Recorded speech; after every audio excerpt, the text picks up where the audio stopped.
Shalom saudara, firman Tuhan bagi kita kali ini terambil dari Amsal 16 ayat 18. Amsal 16 ayat 18 begini bunyinya. Saya bacakan bagi kita.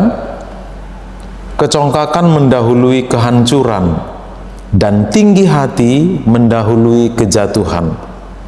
Sekali lagi saya bacakan.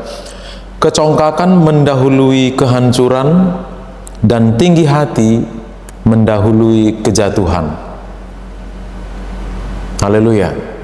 Saudara, Amsal 16 ayat 18 ini dengan sangat tegas dan jelas mengajar dan mengingatkan kita, bahkan memberikan peringatan kepada kita bahwa kecongkakan mendahului kehancuran dan tinggi hati mendahului kejatuhan. Tentu kecongkakan atau kesombongan ini paralel atau sejajar ya dengan tinggi hati, dan keduanya baik kecongkakan maupun tinggi hati dikatakan dalam firman Tuhan ini mendahului kehancuran dan kejatuhan.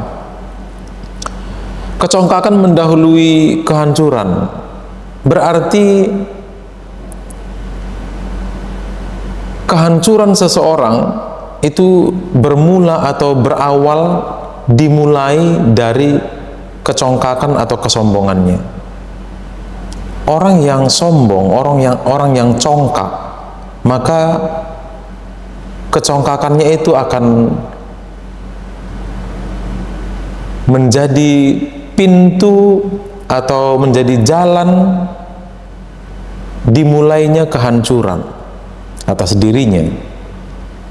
Kecongkakan mendahului kehancuran berarti kehancuran seseorang itu dimulai dari kecongkakan atau kesombongannya ya. Demikian juga dengan tinggi hati mendahului kejatuhan. Tinggi hati mendahului kejatuhan. Setiap orang yang mengalami kejatuhan pastilah dimulai dari tinggi hati yang ia miliki ya.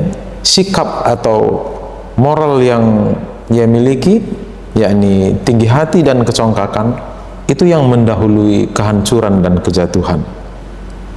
Kecongkakan adalah keadaan mental atau moral yang mendahului hampir semua dosa lainnya. Tentu setiap dosa mengandung unsur pementingan atau mengutamakan diri sendiri. Dan kecongkakan terutama adalah membesar-besarkan diri, menganggap diri lebih unggul, lebih hebat dari orang lain. Seperti dalam Amsal 16 ayat 5 berkata seperti ini, setiap orang yang tinggi hati adalah kekejian bagi Tuhan, sesungguhnya ia tidak akan luput dari hukuman. Sekali lagi, setiap orang yang tinggi hati adalah kekejian bagi Tuhan, sesungguhnya ia tidak akan luput dari hukuman. Kenapa Tuhan menilai keji terhadap orang yang tinggi hati? Karena orang yang tinggi hati merasa bahwa segala sesuatu yang ia miliki, yang ada padanya, adalah karena kehebatannya.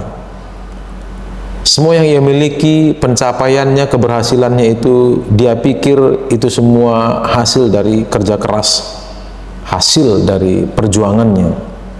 Dia lupa bahwa dia bisa berjuang pun karena Tuhan yang memberikan kekuatan.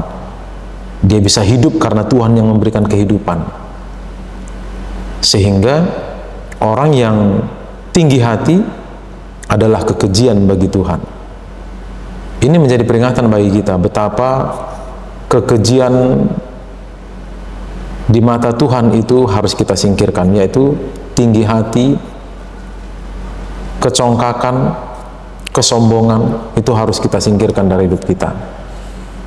Kita harus rendah hati, mengakui sepenuhnya bahwa apa yang ada pada kita, pengetahuan, pengalaman, keberhasilan, kesuksesan, pencapaian-pencapaian kita, semua adalah anugerah Tuhan.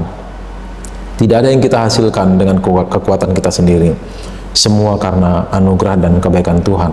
Yang ada pada kita adalah titipan Tuhan. Jangan sombong, jangan merasa hebat, jangan merasa dirimu lebih unggul dari yang lain. Setiap orang memiliki kelebihan dan kekurangannya masing-masing.